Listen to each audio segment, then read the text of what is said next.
താൻ കൊന്ന ആൾക്കാരുടെ നാക്കുമുഖം പിഴുതെടുത്ത് ഭക്ഷിച്ചതിന്റെ കഥ നിങ്ങൾ കേട്ടിട്ടുണ്ടോ?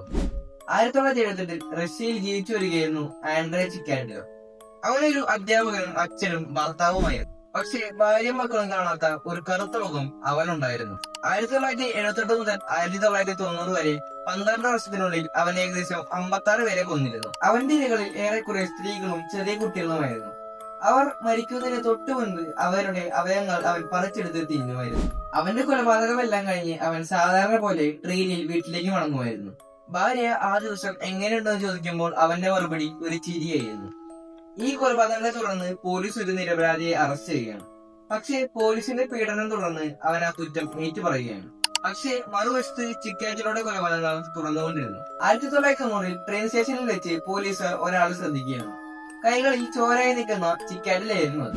അങ്ങനെ ചോദ്യം ചെയ്യലിന് ശേഷം അവൻ സത്യം പറയുന്നു. താൻ 56 പേരെ കൊന്നിട്ടുണ്ട് എന്നായിരുന്നു അവൻ പറഞ്ഞത്. പക്ഷേ പോലീസുകാരെ ഞെട്ടിച്ചത് അവൻ കൊന്നവരുടെ പേരും അവർ മരിച്ച തീയതിയും അവൻ ഓർത്ത് കൃത്യമായി പറഞ്ഞു എന്നതാണ്. അങ്ങനെ 1994 ഫെബ്രുവരി 14 അയാളെ വെടിവെച്ച് കൊല്ലുകയാണ് ഉണ്ടായത്. സോ ഇതുപോലത്തെ കഥ കേൾക്കാൻ സബ്സ്ക്രൈബ് ചെയ്ത് കൂടെ കൊടുക്കും.